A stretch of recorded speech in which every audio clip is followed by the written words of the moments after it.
Hey. Hey everybody. How are you? We are in Yellowstone. We're above a creek. Blacktail Creek. Running into the Yellowstone River. And what a day we've had. We've hung out, well, kind of at a distance with little wolf pups frolicking in the buttercups and the shooting stars. Yes, and we've seen lots of bison with the bison babies hopping along behind them. This is a wonderful time to be in the Lamar Valley of Yellowstone. And we just brought ourselves over here because we heard rumor of wolves and we're able to see them. This is the largest, essentially intact ecosystem in the temperate world. And each time we come here, we're just awfully grateful that there's so much full ecology running around in these mountains and in these river valleys. Yeah, and this is June, our June update, so welcome to June. We're doing something different for our deep dive. We're moving it to the 15th of June, so the third Tuesday. You'll see a notice about that if you're on our mailing list. If not, go to our website, sign up, or write us at connect@fullecology.com.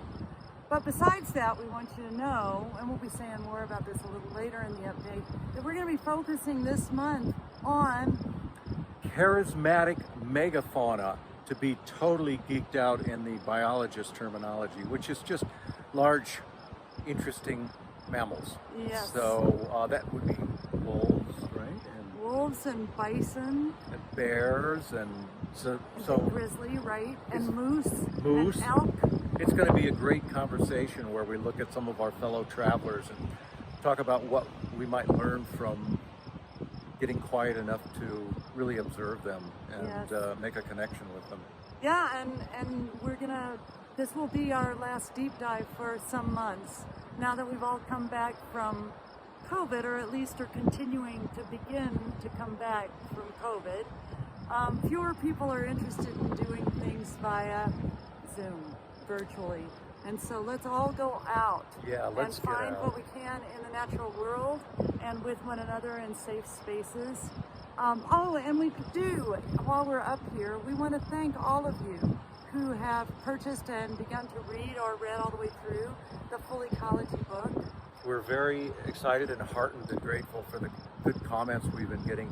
And it may seem like a weird ask because we love to support independent bookstores, but to the extent you like it and can put a line or two up with a star rating on Amazon or Goodreads. Or both. Or both. Those things, for better or worse, really help get the word out, and that's what we're on about right now, is to share this message and increase the conversation. So if you haven't yet, go buy Indy, and then once you've read it, leave your thoughts on Goodreads and on Amazon, and that will help the word get out further. And tell a friend or two while you're at it. Yeah, that'd be lovely. Okay. All right. A little bit more later. Talk with you soon. Charismatic megafauna. Yeah, don't You forget won't it. believe it. Yeah, 15th of June. Be there. Hey, everybody. Good morning. Now we're back home, and it's actually June. So welcome to the June update once again. Beautiful, beautiful morning. We've had a string of great weather, which makes us very happy. And some of it, of course, we've been spending out on the trail. Yeah, and we've been really thinking this month about, as we were saying earlier, animals, and in particular large animals, and what we humans have to learn from that aspect of nature. Everybody loves animals. Yeah, although some of them have had a very problematic past, and to be honest, they still do in a lot of areas, and no animal more than the wolf. Right. I think the wolf is a great opportunity to consider separation thinking. It's just so clear where separation thinking can go and the kind of damage it can cause when you start looking at the attitudes that happened in the Middle Ages and beyond about the wolves. We used to divide animals into sweet and stenchy beasts, and so there were good animals and bad animals, and bad animals weren't just bad because they took the occasional sheep or cow. They were considered evil. And the wolf has carried some of that all the way through into the 21st century. Yeah, it's kind of amazing to think about, what are the social, ecological explanations for why humans would get into that kind of storytelling system or into that kind of position relative to wolves. We know that many,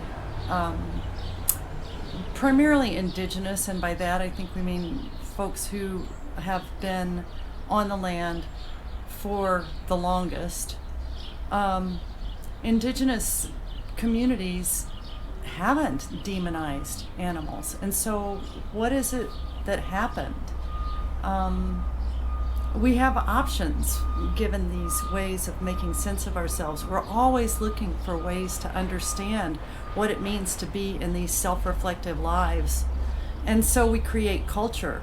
And the culture can contain stories about animals that instruct us one way or the other. So you've got stories about animals where they are allies, and then you've got stories about animals where you project all the things that from your separate thinking, you as a community are going to say, oh, well, we're not that. And so we're going to put that in the animals because clearly they're separate from us. Is that what you're saying? I think so, and lest you doubt the power of culture and society to actually drive what science looks for and sets out to prove. The wolf is a great example. It was the Park Service in the 1920s who shot and killed the last of the wolves in Yellowstone National Park. Again, they thought they were bad predators who were threatening the prey animals like deer and elk. And it was actually Aldo Leopold in the 40s who finally started to take what would have been an indigenous position all along, is that you can't love the prey without loving the predator, because the two are completely dependent on one another. And so we've seen to the land what happens to the land when the wolves were removed, and it was not as healthy as it is with them back since 1995. Yeah, that's a curious thing in a time when all of us, regardless of where we stand on political and social issues, are very clear that there is a predator among humans. It's a different predator. So does that apply too? We've got to think about that more. Yeah, right. It's true. But wolves are, Mary mentioned the indigenous relationship to wolves, and the instructive power they've had. Those folks were able to live with and observe wolves and take lessons from. I mean, there's some significant evidence that philosophy of the village raising the child came from living with and observing social mammals like wolves. They're extremely well bonded. They're very good at power sharing between males and females. They've got kind of a democracy, if you will, as far as leadership, where you can go off on your own and come back. It's quite advanced. And I'm not saying all this because we want to watch animals because we want to be like wolves, but I think there's an essential quality of cooperation that wolves have used to succeed as a species that we have absolutely used too. Well, and that we have. Yes, we have. Yeah, so, it would be, that's another one of the mistakes that we humans make let's just say in Western culture, and that is that there has to be strict uniformity or else we don't feel safe. Everybody's got to believe the way I believe or I don't feel safe. Well, in this discussion of large mammals, we aren't ever going to be elephants or whales or wolves. We're not. And we do share some wisdoms in common. In fact, I would say, this is not based on any data, but that we humans stand more to learn from the wolves and the elephants and the whales than they do from us. It's time for us to quiet down and listen and get humble and get better at being in these human lives by paying attention to the instructions that are around us all over in the natural world. Yeah, this is that huge danger, right, that you and I talk about a lot with separation thinking, with subject-object going from a useful tool, especially in scientific inquiry, academic inquiry, and be the truth. When you objectify anything or any group of people, it's very easy, I think, to start projecting your own, as Mary mentioned earlier, fears and darkness on that sort of undefined, objectified, in this case, animal like a wolf. And at the point you make them subject again, at the point they become part of the relational network, and get the respect they deserve as sort of a sovereign nation, then I think we're much less likely to impose these kind of dark sides of our own shadows onto them. Yeah, yeah, yeah. So it is so that these animals have something to teach us. And one of the specific things that they have is themselves being right-sized. Now that's sort of complicated to talk about relative to an animal as magnificent as a wolf or a lion. What does that mean, right-sized for a lion? Well, when you look closely at these large animals, you see that they are in constant collaboration, improvisation, interaction with the natural world around them. They aren't trying to dominate or control that land. They are working with it in order to be able to survive as a species themselves. Yeah, a wolf isn't necessarily aware of this, but it's worth considering. They're dependent, in Yellowstone's case, the wolves are dependent primarily on elk as their primary prey. Those elk cannot exist without a very healthy vegetative base, a grass base. Yeah. That grass base doesn't exist without a healthy biome in the soil that allows it to grow.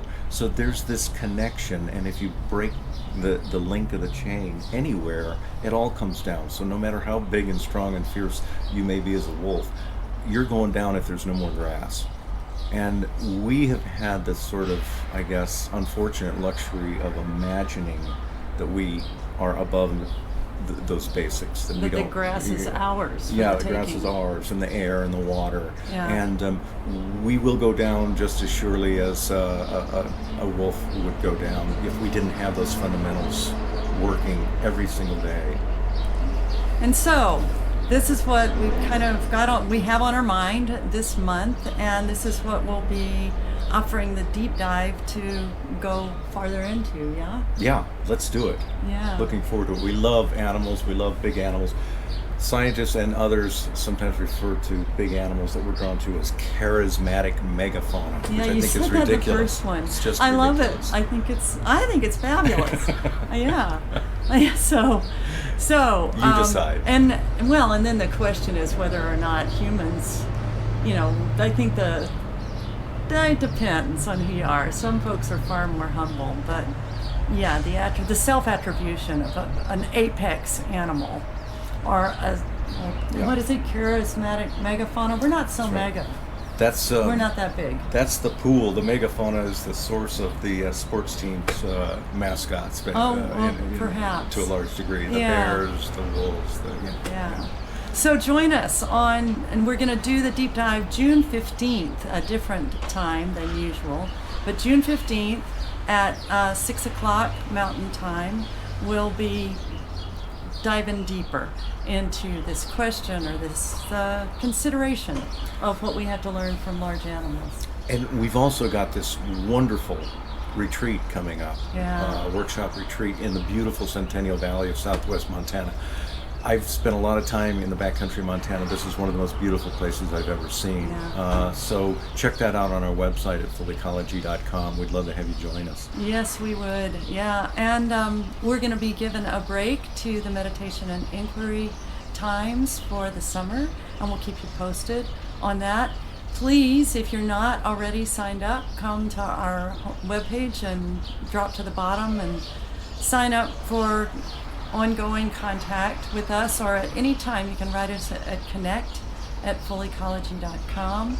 Now that things, we hope, are rolling to a close with COVID, at least in this country, then we'll see. Let's all be wise.